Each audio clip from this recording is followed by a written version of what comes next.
Welcome to our online service today. Come on, let us worship God together.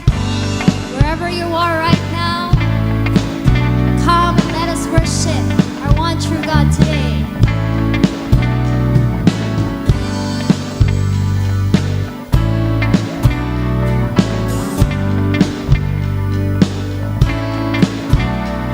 I was lost in shame, could not get past my pain till He called my name. I'm so glad He changed me. Darkness held me down, Jesus pulled me out, and I'm no longer bound. I'm so glad He changed me. See, I'm now a new creation in Christ. The old is gone, this life I live by faith, not by sight.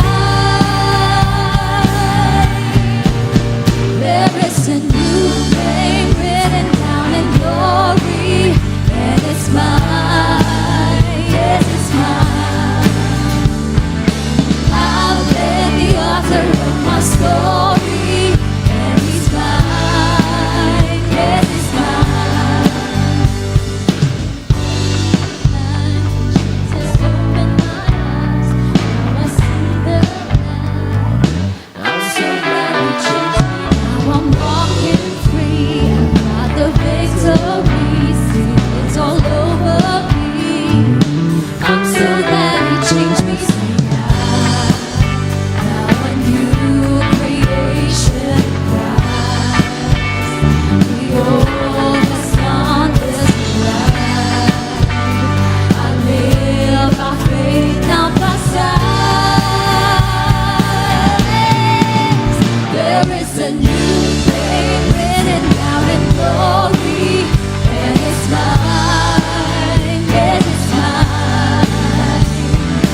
I've read the author of my story, and He's mine, yes, it's mine. There is a new name written down in glory, and it's mine, yes, it's mine. I'm with Jesus. I've read the author of my story, and He's mine, yes, He's mine. Come on, declare. Because the I am tells me who I am. I am who I am because the I am tells me who I am. I am who I am because the I am tells me who I am.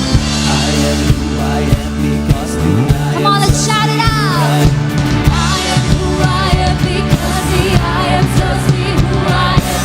I am who I am because the I am tells me who I am.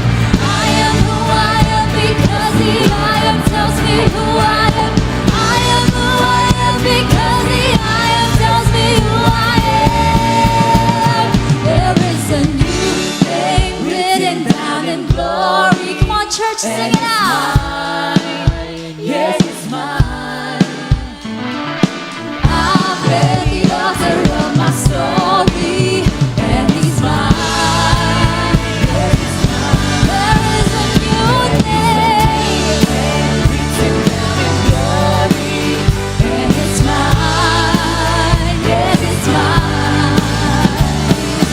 I've read the author of my story, and He's mine. Yes, it's mine. And He's mine. Yes, it's mine. And He's mine. Yes, He's mine. Yes, You're mine, God. Praise God, purihin po ang Panginoon. Good morning, good noon, good afternoon, good evening. Nasaan man po kayong panig ng mundo ngayon, anumang oras po kayo nakakapanood o nakaka-attend ng ating pong online na pananambahan. Gusto ko po kayong batiin ng isang mapagpalang araw ng linggo. Happy Amazing Sunday everyone. This is Pastor Paul Balgos of Amazing Hope Crossover Campus. And I hope that we are all doing well, kagaya ng lagi ko pong sinasabi. Ano man po ang ating mga pinagdadaanan ngayon, gaano man katindi, kahirap, kabigat, gaano man ito kabagyo, no? Yung tindi ng bagyo na pinagdadaanan natin, gusto ko pong i-shift yung inyong pong perspective na mas marami pa rin po tayong mga bagay na dapat pong ipagpasalamat sa ating pong Panginoon. Alam nyo, napakabilis po ng panahon. Kakabukas lang po natin ng September series natin few Sundays ago. Pero ito na po tayo. No? Nasa 4th installment na po tayo ng ating pong September series entitled Worldly Christian. Pinag-uusapan po natin yung pagiging hindi makamundo, kundi pagiging makasalita ng Diyos ng mga Kristiyano. Kasi ang pinag-usapan po natin, di ba, for the past few weeks, na ang salita po ng ating Panginoon, meron po yung benefits sa bawat believers po, sa bawat mananampalataya. Sinabi ko po na kapag ikaw ay nag-exercise, meron pong health benefit yan. Kapag ka ikaw ay kumakain ng tama, natutulog ng wasto, meron pong mga health benefit yan. Ganon din po pagdating sa ating pong spiritual na buhay. May mga health benefit po ang pagbabasa, pag-unawa, pagkilala sa salita ng Diyos at higit sa lahat sa pag-a-apply po nito. Now, bago po tayo magpatuloy, gusto ko itang tanungin. I-type niyo sa comment section na kung nakaranas na po kayo nito. Na-experience niyo na po ba na makutulang kayo ng kuryente? Yan. Yung iba sa atin naputulan dahil hindi nakabayad. Yung iba naman po sa atin nakabayad kaya lang talagang meron lang pong power interruption. Nasubukan niyo na ba o naranasan niyo na ba sa mga tahanan niyo na magkaroon po ng tinatawag na brownout? Lalong-lalo na sa gabi. Di ba pagka brownout, walang ilaw, yung mga bata pa tayo, nakakatakot, hindi natin alam kung saan tayo tatapak, nangangapa po tayo sa dilim. Alam mo yung kahit kabisado mo yung bahay mo, pero takot kang humakbang kasi baka may matapakan kang kung ano, o baka mamaya, iba yung malawak imagination, baka bangin, o kaya mapapatid. Alam niyo po, kapag wala pong ilaw, kahit po simpleng kandila lang, no, wala po tayong pambukas o pangliwanag, no, napaka-delikado po at minsan nakakatakot. At bakit nakakatakot at hindi tayo makagalaw na maayos? Sapagkat simple lamang po, hindi po natin nakikita yung atin pong dinadaanan o ginagalawan. Ganon din po pagdating sa ating buhay. Minsan dumadaan po tayo sa madilim na problema o madilim na yugto ng ating buhay. Yung iba po sa atin dumadaan po sa pagsubok, iba naman dumadaan po sa kalituhan, hindi natin alam kung ano yung mga desisyon na natin, hindi natin alam kung ano yung saan tayo papunta, kung tama ba itong hakbang na ito, or ano yung mga susunod na hakbang, kakayanin ko pa ba? Pero salamat po sa Panginoon dahil iniwan po tayo ng paalala, ng motivation, ng direction sa pamamagitan po ng kanyang salita. At yan po yung pag-uusapan natin ngayon. As you can see, napakahaba po ng Psalm 119, no? Pero pinag-usapan po natin yung ilang mga importante, lahat naman po importante. Pero kumuha lang po tayo dyan, sa tingin natin ay napapanahon ngayon sa atin na may i-apply po natin sa ating buhay. Now, let me close our series for the month of September sa Psalm 119 verses 105 through 107. Babasahin ko po and then later on, kunin natin yung mga practical application na pwede po nating matutunan bilang pong mga mananampalataya. Ito po ang sabi ng salita po ng ating Panginoon. Sabi po ng verse 105, Your word is a lamp to my guide, your word is a lamp to guide my feet and a light for my path. 106, I've promised it once and I'll promise it again. I will obey your righteous regulations. I have suffered much. O Lord, restored my life again as you promised. Purihin po ang Panginoon sa pagkakabasa ng kanyang salita. Ito pong Psalm 119 verses 105 through 107, tinuturo po ng psalmist o ng salmista kung paano po tayo matutulungan, using the word of God, kung paano po tayo matutulungan na maglakad sa gitna po ng kadiliman. Gumamit po siya ng illustration, no? Yung lamp, yung oil lamp sa madilim po na lugar. And yun po yung picture, larawan ng mga pinagdadaanan po natin ngayon. Yung paano ba tayo matutulungan ng salita ng Diyos sa paglalakad po natin dito sa mundo, sa gitna ng madilim na mundong ito. We know naman po that we live in a dark world, dark situation, dark times. At kaya po importante po bilang mga mananampalataya ay meron po tayong liwanag at yun po yung salita ng ating Panginoon. Kaya po sa hapon, tanghali, umaga, depende anong oras po kayo nakakapanood, samahan niyo po ako sa ating topic entitled, When the Path is Dark. When the path is dark. Pwede mo bang i-type natin sa comment section, dark? Yan po yung pag-uusapan natin ngayon. Now, the million-dollar question na ating pong sasagutin sa gabi pong ito o sa umaga, tanghali, depende anong oras ka po nakakapanood, paano tayo matutulungan ng salita ng Diyos sa paglalakad po natin sa gitna ng kadiliman o madilim na mundong ito. Now, punta po tayo sa verse 105. Your word is a lamp to my feet and a light for my path. Verse 105 and point number 1, paano tayo matutulungan ng salita ng Diyos sa paglalakad po natin sa gitna ng madilim na mundong ito, madilim na panahon ng ating buhay. Number 1, it shows us the way. Saan nakakatulong ang salita ng Diyos? Kasi ang salita po ng Diyos, ipinapakita po nito yung tamang daan. Now, sa Psalm 119, ito po yung longest chapter ng Bible at ito po, napakaraming verses niyan. There are about 175 verses. At halos bawat talata po ng binabanggit dito sa Psalm 119 ay tungkol po sa salita ng Diyos, sa law, sa precepts, sa statutes, sa testimonies, and even commandments. Now, ito pong Psalm 105, 119, verse 105, hanggang 112 po yan actually. Part po yan ng non-stanza. May stanza po yan. Kasi po ito po ay awit. Now, sa mga panahon pong ito, especially sa panahon nila, ang mga tao po ay naglalakad sa gabi na meron po silang maliit na gamit-gamit na oil lamp. Yan po, noong unang panahon, wala namang flashlight, walang spotlight, walang ring light, wala pong cellphone, wala pa po silang mga LED lights, no? Noong panahon nila, ang ginagamit po nila ay yung tinatawag na oil lamp. Hindi nito kayang sindihan. Kung mapapansin niyo po, yung mga oil lamp, yung mga lampara, hindi nito kayang ilawan yung buong daan. Hindi yung parang yung lawak niya is 1 kilometer. Wala po. As in, step by step lang po siya. Yung parang ganito po, sapat po yung liwanag niya sa bawat hakbang.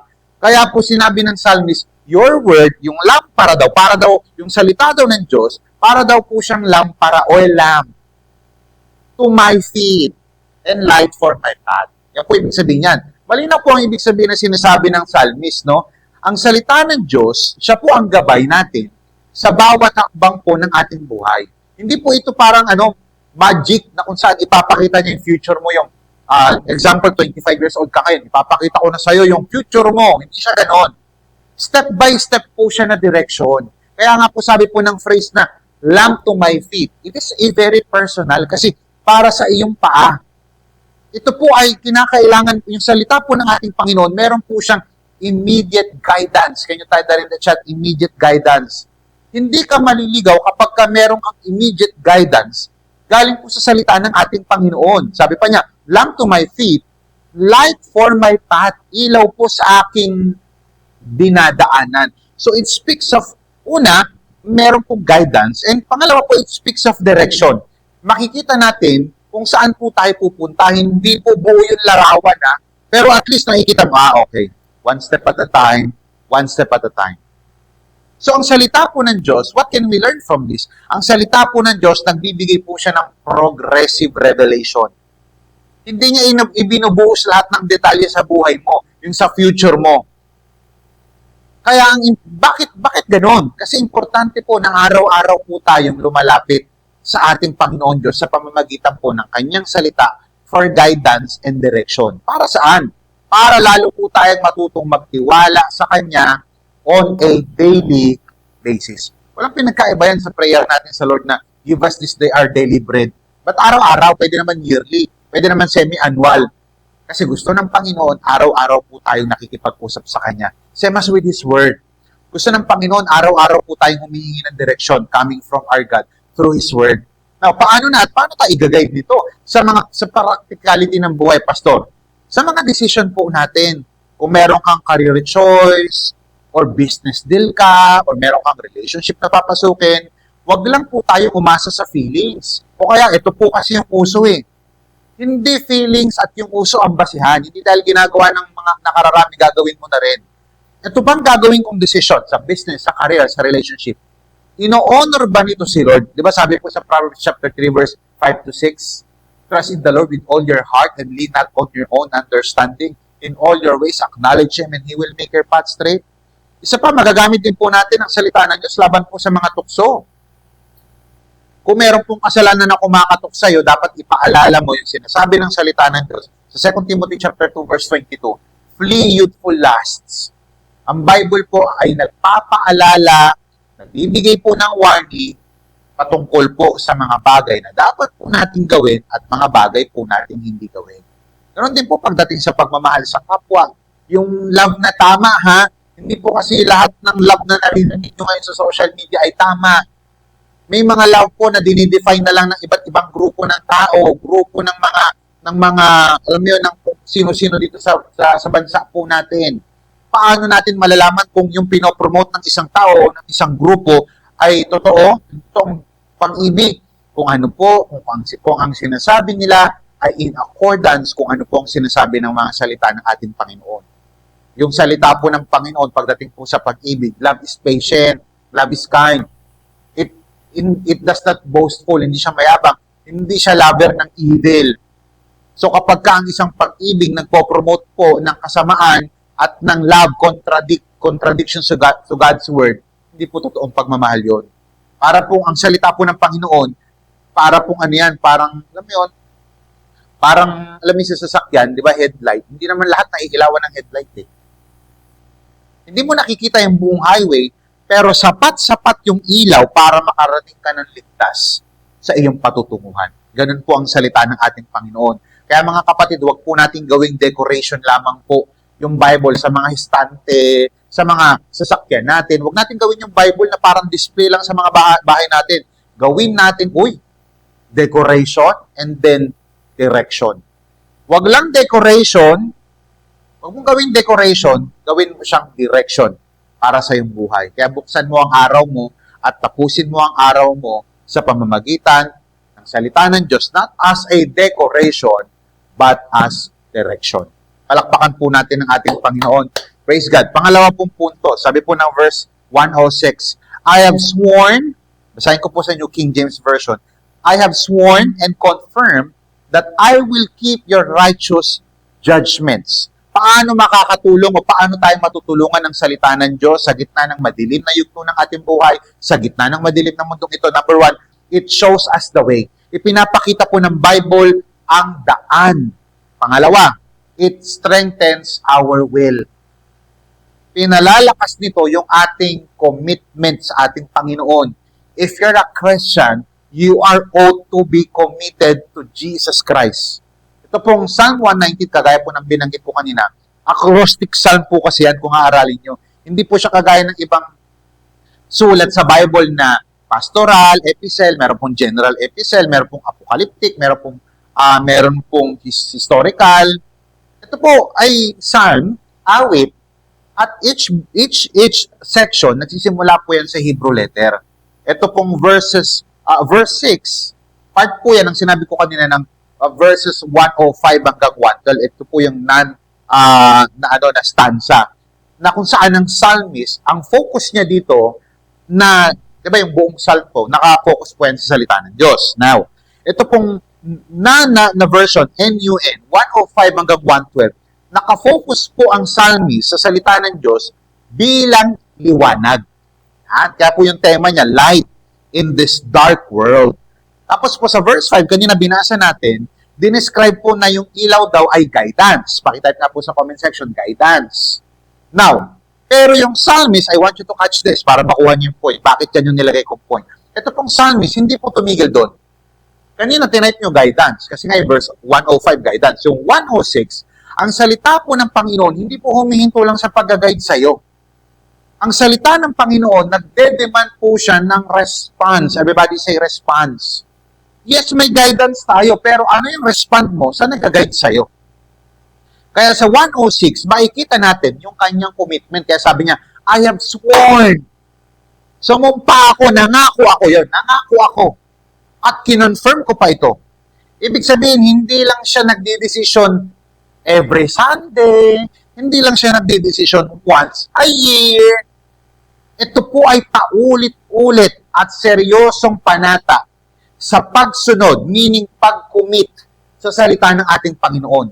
Nire-recognize po ng psalmist na yung revelation coming from God, yung word, ay nagre-require po hindi lang ng guidance, kundi ng decision. Revelation, resolution. Hindi po kasi lahat ng nakakabasa sa salita ng Diyos ay may resolution. Eh ano naman kung bawal magsinungaling, kung nagsisinungaling ka pa rin.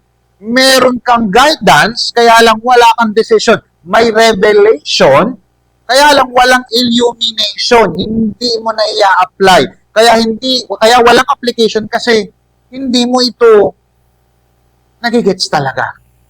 Ang tunay pong nag-a-apply, siya po yung tunay na nakakagets nito.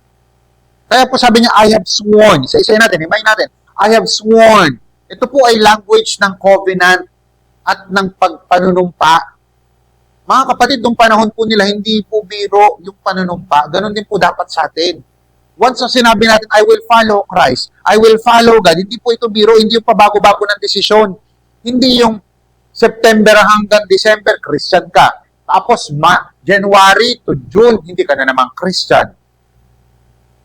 Pag sinabi pong I have sworn, ito pong phrase na yan, ito po ay conscious, deliberate commitment before God. Hindi pwedeng pag nasa church ka, Christian ka. Pag nasa church ka, Christian ka. Pero pag nasa office ka na, nasa eskwelahan ka na, hindi na nakikita yung pagiging Christian sa'yo. At sabi niya, I have sworn and confirmed. Hindi lang siya nangako, kundi pinagtibay niya ito. Paulit-ulit, pinanday. Alam mo yung espada, nalagay sa mainit, pinapalo, based sa kanyang gustong hubog ng blacksmith. Pinaninindigan, yan ang ibig sabihin niya. Kaya mga Christian, panindigan po natin ang ating paniniwala at pananampalataya sa ating Panginoon.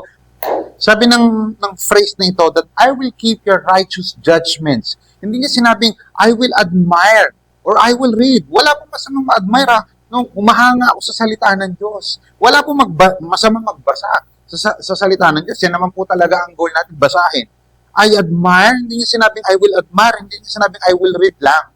Again, I will repeat it. Hindi masamang i-admire, hangaan ng salita ng Diyos, hindi masamang basahin ng salita ng Diyos. Pero sabi niya, I will keep it. Pag sinabi pong to keep dyan, ang ibig sabihin ng Hebrew niyan, to obey, to guard, to apply. So, hindi lang po tayo tinawag ng Diyos para basahin at hangaan ng salita ng Diyos, kundi para sundin at i-apply po ito sa ating po mga buhay. Simple lamang po ang sinasabi ng statement ko na ito. That the Bible is not just for our information. Yes, we apply it. Yes, we read it. Na humahanga tayo na we really admire the Word of God. Pero tinatawag po tayo ng Panginoon para baguhin po niya tayo. At maging kawangis po tayo ng kanyang buktong na anak na si Hesus Kristo. Kaya, maging clear po ito sa atin mga minamahal ko pong kapatid. Ang pagsunod sa Diyos ay hindi aksidente. Ulitin ko po, ang pagsunod sa Diyos ay hindi aksidente. Kinakailangan mong magdesisyon. Bigyan ko example sa basic lang na pagbabasa ng salita ng Diyos. Hindi aksidenteng lulutang yan, nalilipat sa'yo. Yung Bible, lilipad yan, pupunta sa harapan mo. Hindi. Kailangan mong kunin ito at basahin at aralin. Kinakailangan maglalaan po talaga tayo. Didesisyonan mo at hindi ka gagawa ng anumang bagay kapag panahon po ng pagbabasa ng salita ng ating Panginoon. Sabi ng psalmist, I promise it once and I promise it again. Bakit? Bakit niya sinabi yun? Papangako ko ulit. Kasi minsan nakakalimot po tayo. Madali po tayo mag-backslide. Ang bilis po nating matangay ng mundong ito. Ang bilis tayong matangay ng mga problema. Kaya dapat araw-araw po nire-renew natin yung ating pong panata sa ating Panginoon. Parang sa mag-asawa, di ba sa wedding sinasabi, I do. Pero yung I do na yun, hindi lang I do yun na sa seremonya. Araw-araw akong mag-a-I do sa'yo kahit naiinis na ako. Araw-araw akong mag-a-I do, magko-commit sa'yo kahit na meron kang nagawa sa akin, papatawarin kita. Why? Kasi yun po ang sinumpaan natin tungkulin sa ating mga asawa, commitment. Ganon din po pagdating sa ating Panginoon. Hindi lang dapat natin sinasabi na ang ganda ng verse na ito. Dapat ina-apply natin ang verse na ito. Ang pagsunod sa Diyos ay hindi tungkol sa pagiging perfect, kundi tungkol sa pagiging decided. Ulitin ko po, ang pagsunod po sa salita po ng ating Panginoon, hindi po ito tungkol sa pagiging perfect, wala pong perfecto.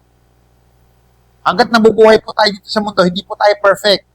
Pero pagsunod po sa salita ng ating Panginoon Diyos ay patungkol po sa pagiging decided, na kahit ilang beses akong madapa, sumablay, uunahin ko pa rin ang ating Panginoon at susundin ko ang ating Panginoon. Kaya wag po tayong manatili na takapakinig lang ng ating salita ng ating Panginoon. Let us all be doers of God's Word. Today, dapat po i-declare po natin sa ating mga puso, your word is my light and I will walk in it. Palakpakan po natin ang ating Panginoon. Okay. Good morning, good afternoon, good evening sa lahat ng narito ngayon. Ako nga pala si Rosby, part of ko ng Crossover Campus. Minsan ba nararamdaman mo na gusto mo magbigay? Or minsan ba parang may urges ka na to give or to share something? Kaya lang hindi mo alam kung saan, hindi mo alam kung kanino. Okay? So, share ko lang po sa inyo yung Deuteronomy chapter 12, verse 6 to 7. There, bring your burnt offerings and sacrifices, your tithes and special gifts, what you have vowed to give, and your freewill offerings, and the firstborn of your herds and flocks. You and your families will eat together at that place, and the Lord your God will be there with you. You will enjoy sharing the things you work for there.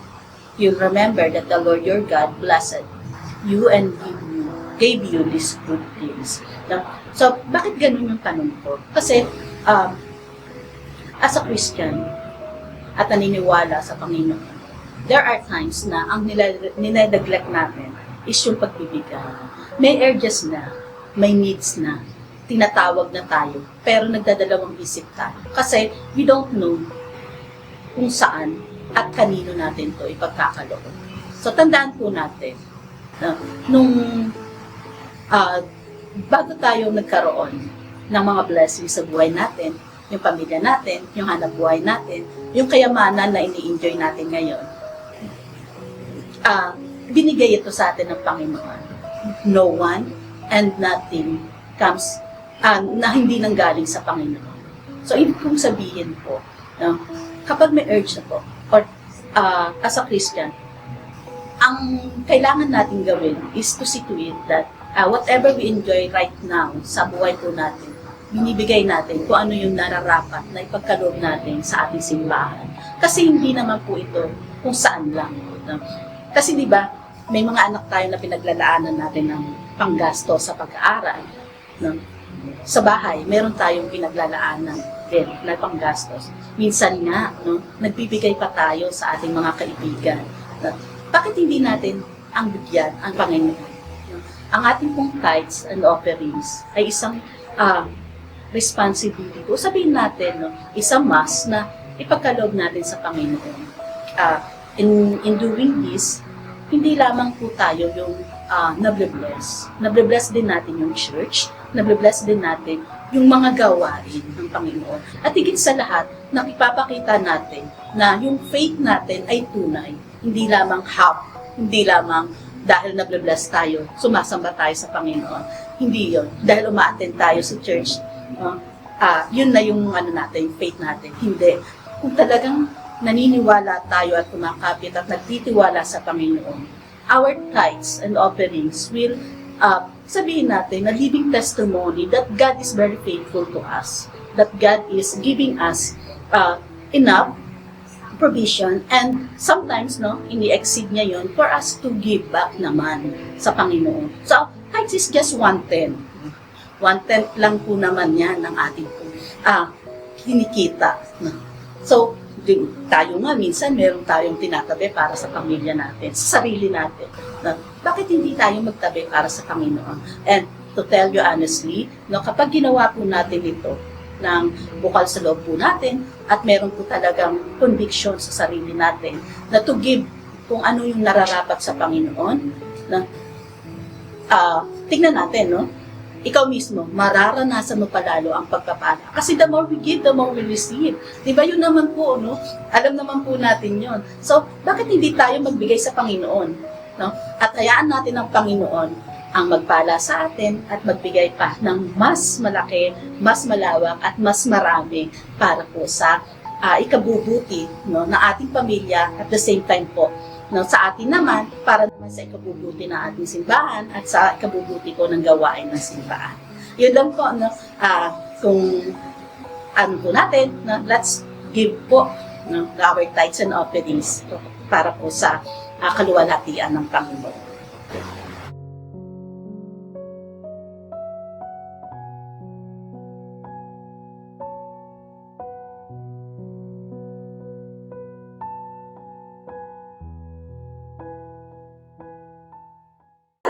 Point number 3. Sabi po sa verse 107, I am afflicted very much. Wow! May matinding pinagdadaanan to. Revive me, O Lord, according to your word. Paano tayo matutulungan ng salitaan ng Diyos sa mga pinagdadaanan po nating madilim? It shows us the way. Pangalawa, it strengthens our will. Yung ating pong commitment sa ating Panginoon. Pangatlo, it sustains our weakness. Sabi po ng Psalm 119, ito po, sabi ko kanina, mahabang awit po ito patungkol sa pagmamahal sa salita ng ating Panginoon. At bawat stanza po dyan, sa Psalm 119, makikita po natin na yung psalmist o yung psalmista, nagpapahayag po siya ng kanyang matindi at malalim na pagmamahal sa utos, sa batas, and even sa mga pangako ng ating Panginoon. Pero pagdating po ng verse 107, I want you to catch this. I want you to listen to this very carefully. Pagdating po ng verse 107, biglang very personal ang atake ng salmista. Sabi ng Bible, I am afflicted very much. Ibig sabihin, ano pwede natin matutunan dito, Pastor? Kahit pala devoted ka sa word, kahit mahal mo si Lord, hindi ka exempted sa suffering. Ang Hebrew word po na ginamit dito na afflicted ay matindi. Nagsasaad po ng severe, matinding pressure or deep suffering. Mga kapatid, hindi lamang po ito simpleng sakit sa katawan. Pwedeng emotional pain, pwedeng persecution, pwedeng spiritual struggle. Pero pansinin po ninyo, hindi siya tumakbo sa source ng lakas. Patuloy pa rin niya pong niyakap ang ating Panginoon. Ang hinihingi po niya, revive me, O Lord, according to your word. Yung revival po na dapat pong maranasan natin ay revival po na nanggagaling sa mga pangako ng ating Panginoon. Huwag tayong humanap kung saan-saan source. Kung gusto po natin ma-restore, kung gusto po natin maayos, kung gusto po natin makasunod sa ating Panginoon. Sabi niyo, I am afflicted very much. Ang buhay Kristiyano, hindi laging madali, mga minamahal ko pong kapatid. Kahit committed ka, kahit nagpipray ka lagi, kahit alam mo yun, kahit nagta-tithes and offering ka, kahit nagpo-first fruit ka pa, kahit nagdi-disciple ka, kahit sumasamba ka kay Lord, may mga panahon po na talagang madudurog pa rin po tayo. We will be crushed in every side. Ibig sabihin, dadaan po tayo sa problema. Pero ang psalmist, ito pong psalmista, honest po siya. Hindi niya tinago yung kanyang pain. Kaya mga kapatid, kapag kami pinagdadaanan ka, huwag mong itago yung pain. I-expose mo yan kay Lord. Hindi dahil sa hindi alam niya ni Lord. Alam niya ni Lord. Ang gusto ni Lord, ini-expose mo sa kanyang presensya. At inaamin mo, Lord, I need you in my life. Revive me, O Lord, sabi niya. Yung salita pong revive, galing po yun sa Hebrew word na chaya o chaya. Ang ibig sabihin po niyan, to make me alive, to quicken, to restore life. Bakit? Kasi may mga punto po sa buhay natin na nanghihina po tayo. May mga punto po sa buhay natin na parang wala nang kabuhay-buhay ang ating buhay. Mga kapatid, ang salita po ng ating Panginoon, hindi lamang po siya pampalakas ng loob. Wala pong masama doon. Kundi nagbibigay rin po ang salita ng ating Panginoon. Nagbibigay din po siya ng panibagong buhay. Kaya po, sa lesson po na pwede natin matutunan ngayon, we don't just need comfort. We need God to breathe life back into us. Kaya kung feeling mo ngayon, patay na yung spiritual life mo, dry na dry ka na, naiisip mo ngayon, parang wala nang kwenta, wala nang pag-asa, sabihin mo lang sa ating Panginoon, as we pray right now, mamaya-maya mananalangin tayo, sabihin mo, Lord, revive me, O Lord. Type nga po natin sa comment section, revive me, O Lord. According to your word, yan ang sabi niya. Hindi siya humingi ng revival base sa sirkumstansya. Hindi niya sinabi, Lord, alisin mo yung problema ko. Hindi niya sinabi yun. Lord, revive me. Bigyan mo ako ng buhay according to your word. Hindi according to Netflix, hindi according to social media, hindi according sa sinabi ng ibang tao. Lord, revive me according to thy word. According to your word.